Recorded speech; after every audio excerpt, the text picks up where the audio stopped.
बिस्मिल्लाहिर्रहमानिर्रहीम। अस्सलाम वालेकुम डियर स्टूडेंट्स।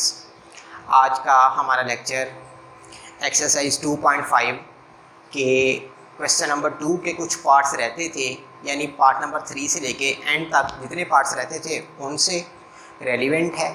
तो उनको समझने से पहले ना स्टूडेंट्स, मैंने कुछ लास्ट जो लेक्चर था उसके अंदर भी आप लोगों को डिफ़ाइन कर दिए थे और एक मरतबा फिर मैं इनको आपके सामने डिफ़ाइन कर देता हूँ कि ये जो मल्टीप्लिकेशन के लाज हैं वो, और जो पिछली एक्सरसाइज थी उस एक्सरसाइज के अंदर दो ला थे और वो थे लाज ऑफ एडिशन। ठीक है, अगर दो वैल्यूज़ स्टूडेंट्स एक दूसरे के अंदर लेफ़्ट साइड में असेंडिंग ऑर्डर या डिसेंडिंग ऑर्डर और राइट साइड में असेंडिंग या डिसेंडिंग ऑर्डर के साथ ऐड हो रही हों, एक जैसी दोनों वैल्यूज़ एक साइड पे और दूसरी साइड पे भी वही वैल्यूज़, लेकिन उनकी पोजीशन एक दूसरे से डिफरेंट हो, और वो वैल्यूज़ अगर आपस में ऐड हो तो उनके ऐड होने से रिजल्ट हमेशा एक जैसा रहता है। ऐसे लॉ को कम्यूटेटिव लॉ कहते हैं। और अगर थ्री वैल्यूज़ एक साइड पे ऐड हों और दूसरी साइड पे भी थ्री वैल्यूज़ ही ऐड हों और इनकी जो पोजीशन है, जो ऑर्डर लेफ्ट साइड पे होगा वही ऑर्डर अगर राइट साइड पे होगा, तो ऐसे लॉ को एसोसिएटिव लॉ ऑफ एडिशन कहते हैं। इसी तरह लॉ नंबर 3, जो यानी कि आज के जो लॉज हैं ये तो मल्टीप्लिकेशन के लॉज हैं, लेकिन एक ऑर्डर के हिसाब से जो लॉ नंबर 3 है वो ये है कि अगर दो वैल्यूज़ आपस में एक दूसरे के साथ मल्टीप्लाई हो रही हो, लेफ्ट साइड पे फर्ज कर लें a मल्टीप्लाई b है और राइट साइड जो है ना उस पर b क्रॉस a है या b मल्टीप्लाई a है, या फिर ऐसी पोजीशन भी हो सकती है b multiply a is equal to a multiply b। तो स्टूडेंट्स यहाँ पर ना एक बात ये समझिए कि अगर तो लेफ्ट साइड में जो दो वैल्यूज मल्टीप्लाई हो रही हैं उनका ऑर्डर और जो राइट साइड पे मल्टीप्लाई हो रही हैं दो वैल्यूज उनका ऑर्डर, अगर ऑर्डर असेंडिंग और डिसेंडिंग हो जाए लेकिन उनका रिजल्ट एक जैसा रहे और वो आपस में एक दूसरे के साथ मल्टीप्लाई हो रही हो, तो ऐसे लॉ को कम्यूटेटिव लॉ ऑफ मल्टीप्लिकेशन कहते हैं। इसी तरह तीसरा नंबर 4 में जो लॉ आएगा वो है एसोसिएटिव लॉ ऑफ मल्टीप्लिकेशन। तो अगर थ्री वैल्यूज लेफ्ट साइड में सेम ऑर्डर के साथ मल्टीप्लाई हो रही हो और वही सेम ऑर्डर राइट साइड पे भी हो, तीनों वैल्यूज मल्टीप्लाई हो और इन सब का रिजल्ट जो है ना वो सेम आए, ऐसे लॉ को एसोसिएटिव लॉ ऑफ मल्टीप्लिकेशन कहते हैं।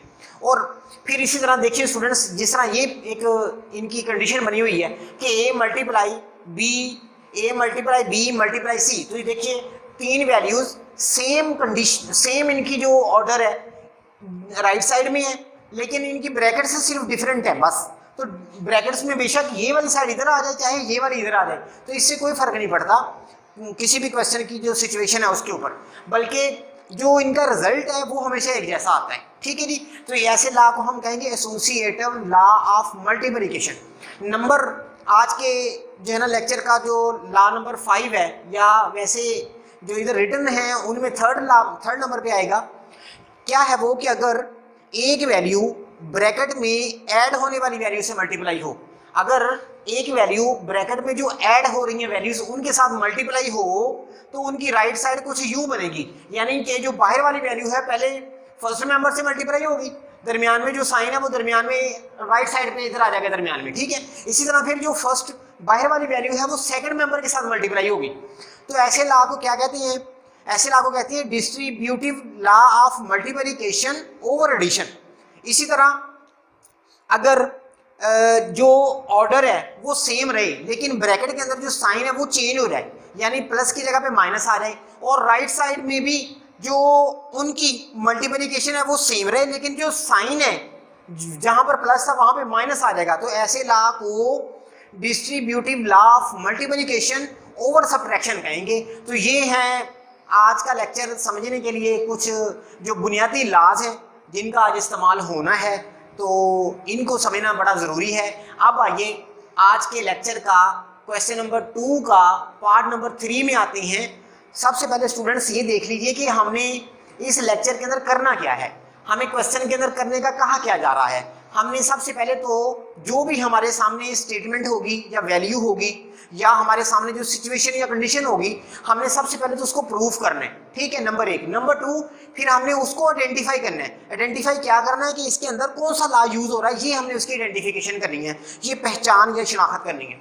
तो आइए पार्ट नंबर 3 की तरफ आते हैं। उसमें स्टूडेंट्स देखिए 3 values 9 plus into 11 plus 13, 3 values आपस में ऐड हो रही हैं। राइट साइड में भी सेम वैल्यूज लेकिन ब्रैकेट्स में डिफरेंस जो है ना वो आ गया है, वो भी ऐड हो रही है।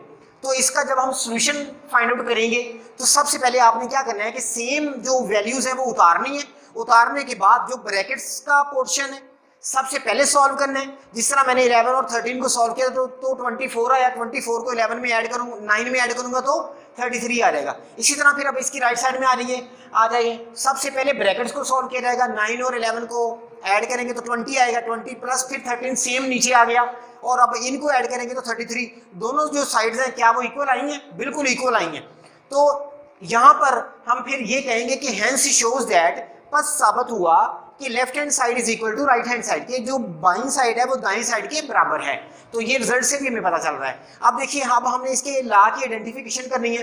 तो स्टूडेंट्स जरा गौर कीजिए, क्या 3 वैल्यूज ऐड हो रही हैं लेफ्ट साइड में और राइट साइड में वही 3 वैल्यूज ऐड हो रही हैं।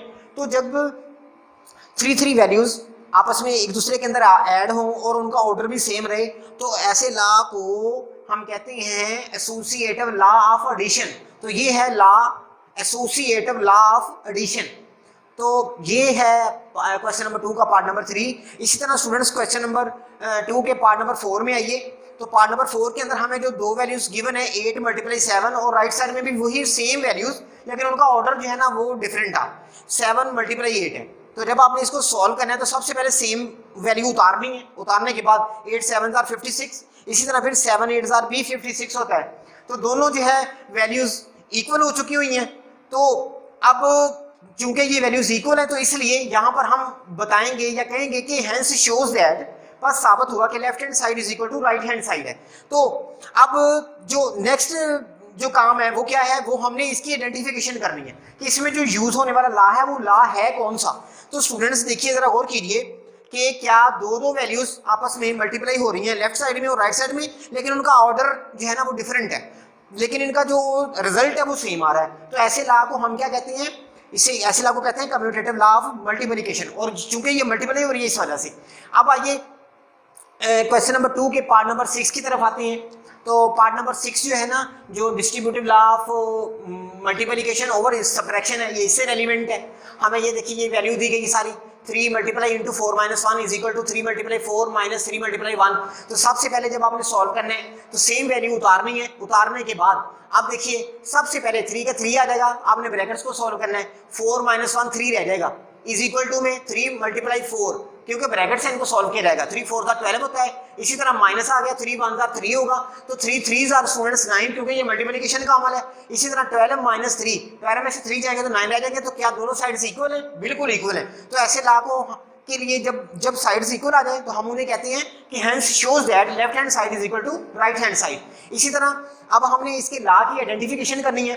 तो स्टूडेंट्स देखिए एक वैल्यू ब्रैकेट्स के अंदर जो 2 वैल्यूज आपस में एक दूसरे के साथ सब्ट्रैक्ट हो रही थी उनके साथ मल्टीप्लाई कर रही है, तो इसे कहेंगे कि distributive law of multiplication over subtraction. तो ये है इसके लॉ की आइडेंटिफिकेशन। इसी तरह आज के लेक्चर का आखिरी पार्ट देखिए जिसमें 25 multiply 10 plus 8 is equal to 25 multiply 10, इसी तरह प्लस 25 मल्टीप्लाई 8 है। तो अब जब आपने सॉल्व करना है तो सबसे पहले सेम वैल्यू उतारनी है। उतारने के बाद 25 को सेम नीचे ले आए, ये जो ब्रैकेट में वैल्यूज है दोनों ऐड हो रही हैं, तो इन दोनों को ऐड किया तो 10 प्लस 8 18 आ जाएगा, इज इक्वल टू 25 और 10 को मल्टीप्लाई कराएं तो 250 आ जाएगा, प्लस 25 को 8 के साथ मल्टीप्लाई कराएंगे तो 200 आ जाएगा। अब दोनों को ऐड करेंगे तो 450, इसी तरह इन दोनों को मल्टीप्लाई मैंने इधर किया है तो ये भी 450 आ जाएगा। ठीक है जी, तो क्या बराबर है? दोनों साइड्स बिल्कुल बराबर है। तो आपने लिखना है कि hence shows that left hand side is equal to right hand side. तो नेक्स्ट देखिए हमने इसके लॉ की आइडेंटिफिकेशन करनी है। तो इसके लॉ की आइडेंटिफिकेशन क्या होगी स्टूडेंट्स, देखिए जरा गौर कीजिए कि क्या जो बाहर वाली वैल्यू है अंदर जो आपस में एक दूसरे के अंदर ऐड हो रही वैल्यूज है उनके साथ क्या मल्टीप्लाई कर रही है? जी हाँ, मल्टीप्लाई कर रही है। तो ऐसे लॉ को हम कहते हैं distributive law of multiplication over addition. तो ये इसके लॉ की आइडेंटिफिकेशन हो चुकी हुई है। तो ये था आज का हमारा लेक्चर एक्सरसाइज 2.5 से रेलिवेंट। तो इस तरह स्टूडेंट्स चैप्टर नंबर 2 की तमाम एक्सरसाइजेज आज जो है वो कंप्लीट हो चुकी हुई हैं। इसके अलावा जितने भी पार्ट्स इसके रहते हैं तो काइंडली आप वो बजाते खुद सॉल्व कीजिएगा ताकि आपको अगर कहीं कोई कन्फ्यूजन है वो आपकी दूर हो, अगर इसके अलावा भी फिर भी दूर ना हो तो काइंडली आप हमसे जो है वो पर्सनली तौर पे रब्ता कीजिएगा। इंशाल्लाह हम आपकी वो जो कन्फ्यूजन है वो दूर करेंगे। तो आज के लेक्चर का इख्तिताम करते हैं। थैंक यू, अल्लाह हाफ़िज़।